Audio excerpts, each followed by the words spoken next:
सदके दिल से हल्फ उठाता हूं कि मैं खुलूस नीयत से पाकिस्तान का हामी और वफादार रहूंगा। अल्लाह तबारक व तआला से दुआ है कि वो मेरी मदद और रहनुमाई फरमाए।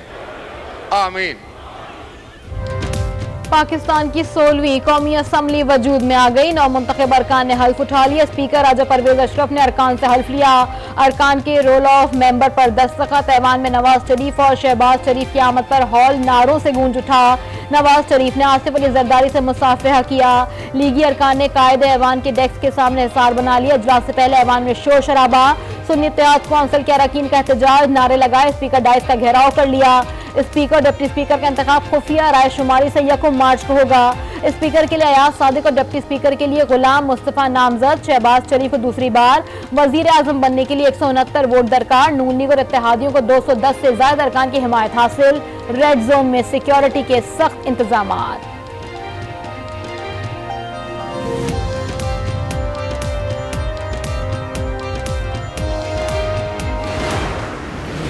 इस तरह के खत वही लिख सकते हैं, ये उनका वतीरा है और कोई पार्टी, कोई शख्स, कोई फर्द ऐसा खत नहीं लिख सकता। IMF का जो उसको लेटर लिखा है, साइफर के बाद एक और मुल्क दुश्मनी का सबूत है। IMF को खत लिखना मुल्क दुश्मनी के मुतरादिफ है। कोई सियासी जमात ऐसे खत नहीं लिख सकती। नवाज शरीफ का रद्द-ए-अमल। नामजद वजीर आजम शहबाज शरीफ ने कहा, IMF को खत लिखना साइफर के बाद एक और मुल्क दुश्मनी का सबूत है। इसके बाद किसी को शक नहीं रहना चाहिए। बानी PTI चाहते हैं मुल्क मुकम्मल तबाही का शिकार हो। हमजा शहबाज बोले, जमहूरियत जीत चुकी है। जमहूरियत के रास्ते में रोड़े अटकाने वाले नाकाम होंगे। 9 मई को जिस तरह मुल्क में आग लगाई, मईशत को भी आग लगा रहे हैं। मुखालिफिन की ये कोशिश भी नाकाम होगी।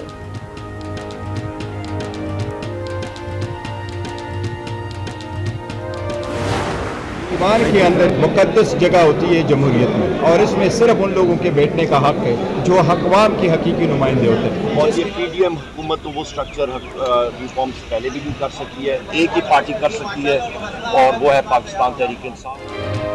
जमहूरियत में ऐवान सबसे मुकद्दस मकाम है। ऐवान में सिर्फ अवाम के हकीकी नुमाइंदों को बैठने का हक है। बानी PTI जल्द जेल से बाहर होंगे। बैरिस्टर गौहर की गुफ्तगू। उमर अयूब कहते हैं, मुल्क को चलाने की सलाहियत सिर्फ तहरीक इंसाफ में है। बानी PTI को असम्बली में बतौर वजीर आजम लाएंगे। अवाम के मसाइल के खात्मे की भरपूर कोशिश करेंगे। शेर अफजल मरवत बोले, अवाम ने जिस मकसद के लिए मैंडेट दिया है, इस पर काम करेंगे। अवाम ने बोसीदा निजाम को नई जहद देने के लिए मैंडेट दिया। हकीकी आज़ादी, कानून की हुक्मरानी और समाजी इंसाफ के लिए किरदार अदा करेंगे।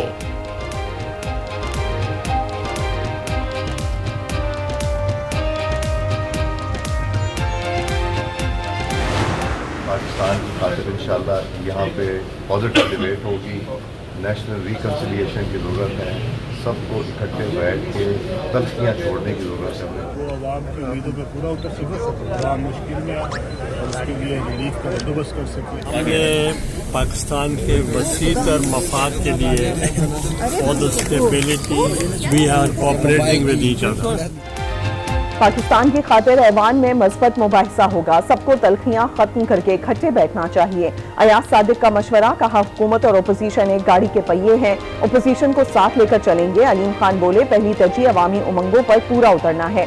पाकिस्तान की तरक्की में किरदार अदा करेंगे। यूसुफ रजा गिलानी ने कहा कि मुल्की मुफाद में नून लीग के साथ इत्तेहाद किया। मुल्की मईशत के लिए हम एक साथ मिलकर चल रहे हैं। जमाल रईसानी कहते हैं, नौजवानों के फैसले नौजवानों को ही करने चाहिए। बलूचिस्तान के मसाइल ऐवान में उठाएंगे।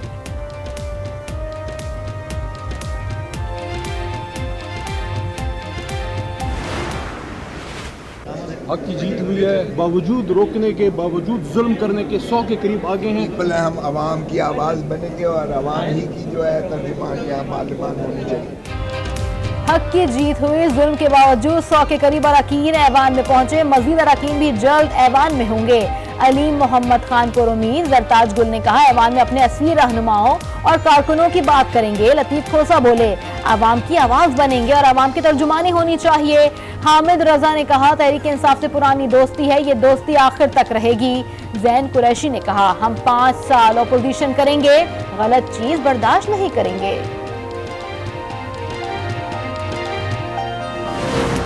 सामना है, गुर्बत का, बेरोज़गारी का और कर्ज़ों की अदायगी का सामना है। इसके लिए IMF के साथ भी हमें मुआहदे पर बातचीत करनी होगी। आप पहले अमरीकी साजिश कहते हैं, फिर अमरीका से मदद तलब करते हैं, आपकी पॉलिसी है क्या? समझता कि मुखालिफ बिल्कुल मैदान में है और मुखालिफ ने IMF को लेटर भी लिखी है। IMF को खत लिखना मुल्क की खुद मुख्तारी पर संगीन हमला है। PTI आलमी सतह पर मुल्क को बदनाम कर रही है। एहसन इकबाल की गुफ्तगू इख्तलाफात पसे पुश डालकर मुल्क के लिए सोचने पर जोर। बानी PTI खत में काश लिख देते कि मैं कैदी हूँ और करप्शन केसेस में अंदर हूँ। अता तारिक की तनकीद, कहा पहले अमरीकी साजिश और अब अमरीका से मदद। आपकी पॉलिसी क्या है? क्या IMF को खत लिखकर मुल्क में बहरान पैदा करना है? इक़दाम मुल्क के खिलाफ और जाती अना की तस्कीन है। हनीफ अब्बासी बोले, इक़्तिदार की खातिर ये पाकिस्तान को आग भी लगा सकते हैं। एक शख्स आलमी एजेंडे के तहत पाकिस्तान में काम कर रहा है।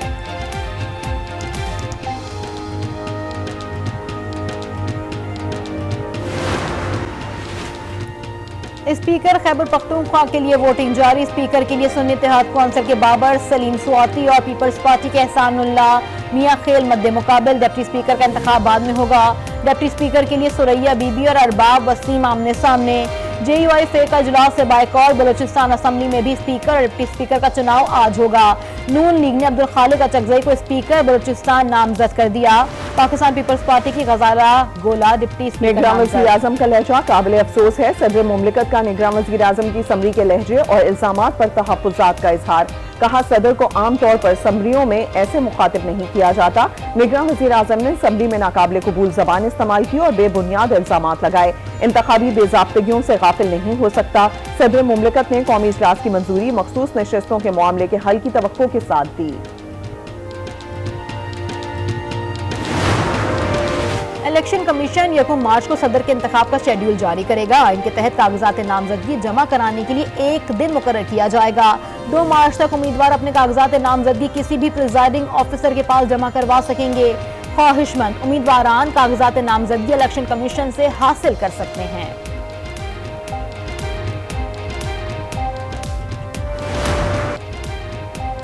इजरायली फौज की बमबारी के बाद कहर के जरिए फलस्तीनियों की नस्लकुशी की साजिश। शुमाली गजा के कमाल उद्वान अस्पताल में ग़िज़ाई किल्लत से 4 बच्चे जान की बाजी हार गए। 7 बच्चों की हालत तशवीशनाक। इसराइल ने हजारों इमदादी ट्रक्स को गजा में दाखिले से रोक दिया। अक़वाम मुत्तहिदा के मुताबिक 6 लाख फलस्तीनी कहर के दहाने पर हैं। इसराइली फौज की दीर अल बला में गोलाबारी और नासिर अस्पताल पर शेलिंग भी की गई। ईंधन और तिब्बी सामान की अदम दस्तयाबी से शुमाली गजा का आखिरी फाल अस्पताल भी बंद।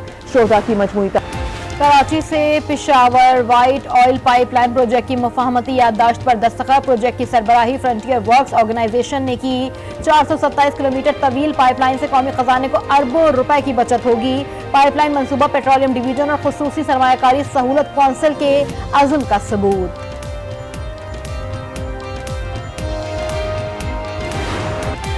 अजीम सूफी बुजुर्ग हजरत लाल शहबाज कलंदर के सालाना उर्स का आगाज। मुल्क भर से लाखों की तादाद में अकीदतमंदों की सेवन शरीफ आमद।